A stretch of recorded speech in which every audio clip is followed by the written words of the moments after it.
Well, I hope this story isn't getting too long and boring for you, but there are still a few important points I would like to share regarding my experiences of how I came to follow the spiritual path. So please bear with me. Now, in order to clarify things, I think it will be helpful if I summarize the timeline of my life up until this point. I was a stubborn and precocious child, and would lock myself away in the basement for countless hours, painting pictures and inventing stuff. Much to the annoyance of my teachers and parents, I never applied myself to my studies. I did, however, have a natural interest in science and mathematics, and I think this is because I wanted to know how things worked and where the universe came from, etc. I quickly learned that because science primarily concerns itself with observable phenomena, it is unable to address the fundamental paradoxes of life and the universe. Or perhaps it's better to say, because of scientific dogma, few scientists are interested or willing to address these questions. As a teenager, I was disillusioned by life and felt betrayed by worldly and religious institutions. What I knew for certain was the way we live our lives is mistaken. Also, I was uncomfortable with the privilege of being born in the West and found the endemic injustice and inequality of the world intolerable. I had some glorified notion of being a starving artist and ran away to London, England at the age of 18 and lived an anarchistic life. What I didn't realize at the time was how foolish it is to blame society for all my problems, yet at the same time to disregard my personal responsibility. Marriage and the birth of my son gave me real worldly responsibilities that I could not ignore, and over the next 12 years, I worked to support my family and give my children the best possible life using limited resources. My wife and I were musicians, but this lifestyle is basically incompatible with raising a young family. So in order to get by, I took on extra work as a computer consultant, and in this way I met Nikki Jolliffe, who would become a significant influence on my spiritual journey. The story left off when my marriage was in free fall, through a toxic mix of codependency and self-destruction characterized by substance abuse and emotional instability. The world had become a dark and desperate place in my mind, and I felt powerless to better my situation. Through encountering a Tibetan Lama by the name of Trengel Rinpoche, the course of my life changed, and I found the courage to break free from my old habits and chart a new course into the future. At this point, I met Terry. She was a yoga teacher, an artist, and like me, she also had 3 children. Terry encouraged me to take up yoga teacher training and also encouraged my artistic expression. Her spirituality is typical of most Westerners these days, inasmuch as the path is seen as a way of achieving physical health and mental well-being. We had a happy life with the opportunity to attend yoga conferences and Dharma teachings. And although my life took on a more spiritual flavor, simultaneously, through increasing family commitments and work obligations, life was also becoming more worldly and more demanding. I started teaching yoga, and Terry and I opened a gallery restaurant by the seaside. And although my life was getting rather busy, I was still able to establish a fairly consistent meditation practice. But the more I meditated, the further I wanted to take my practice. And as I said in the previous video, ultimately my goal was to join a traditional long-term retreat. I took it for granted that one day, once the children had grown up, we would both be able to enter a long-term retreat, either consecutively or simultaneously. Moreover, it seemed that this was the next logical step in our practice. So, when one day Akon Rinpoche told me to go into retreat, I didn't realize at that time what a contentious issue this would become. But it's not Terry's fault. I wasn't seeing things from her perspective. For me to disappear for 3 years was pretty much equivalent to her losing me. And so who can blame her? She loved me. So I made sincere aspirations, and I prayed to Tara and Mahakala even more intensely than before, that one day the causes and conditions would come together so that I could practice in retreat. In hindsight, it seemed like my wishes were being fulfilled, because over the next year or so, the circumstances of my relationship began to change drastically. One day it became obvious that there was no other option, and so I made the difficult decision to leave. I learned from my previous experience, and once I had made up my mind, the situation began to change rapidly. I ended up living alone with my daughter in a small cottage on an organic farm owned by one of my yoga students. When my friend Nikki found out about the collapse of my marriage, she encouraged me not to immediately get into another relationship. Little did she know at the time, but it was already too late. The way I see it, Nikki realized that this was finally my chance to get serious about my practice. And, in accordance with that view, she encouraged me to join a Mahamudra course, given by His Eminence Tai Situ Rinpoche. The program was to begin in just under 5 months, but in order to attend, everyone was expected to complete the preliminaries to the practice. And amongst other things, that meant doing 100,000 prostrations. That works out to more than 3,000 per day in the time remaining.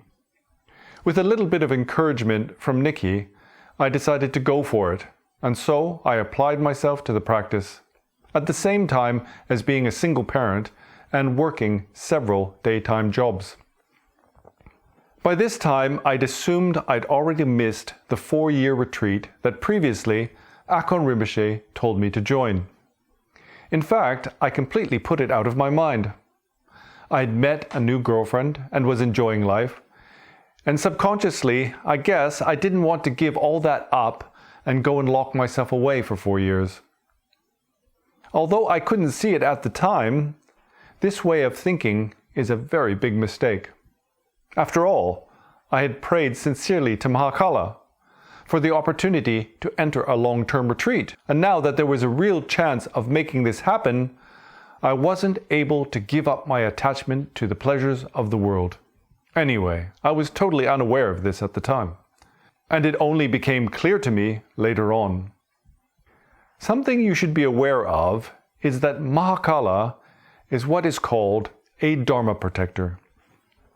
And famously, a Dharma protector will never let you get away with breaking your spiritual commitments. And I did not appreciate the importance of this fact at the time. However, Mahakala, sure as hell, made this clear to me at a later date. So I traveled to India with Nikki and her friend, and participated in the first year of this course on Mahamudra meditation. There I met many of my old Dharma friends, the usual suspects who always show up whenever there is a meditation retreat, or teaching being given by a famous Tibetan Lama. The funny thing is, although one's Dharma community, or Sangha as it's called in Sanskrit, is very important when one starts off on the spiritual path, at the same time, it can be an obstacle to one's practice. But this isn't a point that many will find easy to understand. Of course, if you have no intentions to leave the world behind and seek liberation, Dharma centers and spiritual companions can be very supportive. But at the same time, they give one a false sense of security on the spiritual path. Or rather, I should say, a false sense of security in the mundane world. Also, one can become attached to one's spiritual friends. But eventually, one has no choice but to go it alone. Now, something I adopted when I lived in Cornwall was a love for the sea. and especially a love for sailing old and primitive wooden boats. And when I returned from India, I made up a story of how I could live in the world and also live a spiritual life. A way I could practice the Dharma without having to give up my worldly attachments. I decided that I would live on a small boat with my girlfriend and sail around the world meditating on the Mahamudra. After all, the Mahamudra is the practice of utter simplicity, uncomplicated, and does not require complex rituals, austerities, or strict monastic discipline, where the negative emotions are seen to be wisdom itself, and so one does not need to give up or to abstain from anything at all. And whereas what is said about this profound practice is ultimately true, whether or not one is actually able to do this practice is not a simple matter at all. So anyway, I bought an old wooden boat with a hole in it and spent the next year or so living aboard and making her seaworthy.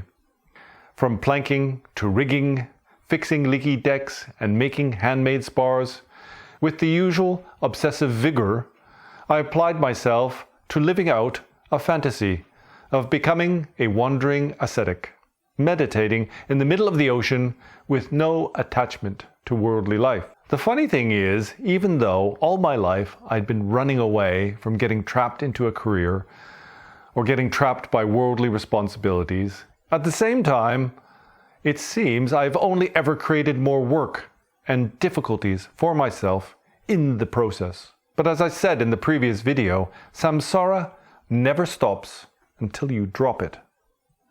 Anyway, at the end of a long winter, living under leaky decks and keeping warm by the heat of a small wooden stove, one beautiful spring morning, when the river was flat calm like a mirror, my girlfriend and I let go of our mooring and set off on a journey to a new life, living afloat in the historic harbour of Bristol in southern England.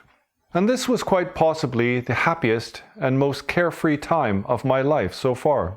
Being a boat punk has all the advantages and freedoms of being homeless with almost none of the disadvantages. It's a gypsy life because you can take your home with you wherever you go. And on top of that, there are certain privileges that you gain from living afloat. Essentially, once you're a few miles offshore, it's like you are no longer governed by the laws of the land. Now, I won't get into the details of this here, but you will find a lot of information of how to live on a boat for little or no money on such platforms as YouTube, and also in the many books dedicated to this subject. Needless to say, things did change, because as you know, eventually I ended up in long-term retreat. In hindsight, I can see now that I was just playing around in Samsara, and I was enjoying a new sense of freedom after 20 years of being a responsible parent. When my daughter was 15, I gave her the choice to stay with me on the boat or to go and live with her mother, and she chose the latter. And my son had already moved out a couple of years earlier, so I was now basically free to do as I pleased. But I didn't understand the significance of this at the time. That summer, my girlfriend and I sailed to the Isles of Scilly, off the coast of Cornwall. But it seemed, wherever we went, bad weather and mishap would follow us. At the end of the season, we got into trouble, in the middle of the night, trying to return to Bristol. Now, the Bristol Channel is famously a horrible patch of water, even at the best of times. With some of the fastest tides in the world, strong winds against the current causes the sea to heap up into a massive swell. It was around midnight, and the sky was an ominous orange color, with black clouds hiding the full moon. The wind began to pick up, and then suddenly a gust blew out the foresail. Before we knew it, we were caught in a nasty gale. And what, thus far, had been a very pleasant moonlight sail quickly turned into a life-threatening situation. I had to douse the mainsail that was stuck out on a run. And I guess most of you probably don't know much about sailing, but all I can say is that this is almost impossible to achieve in these conditions.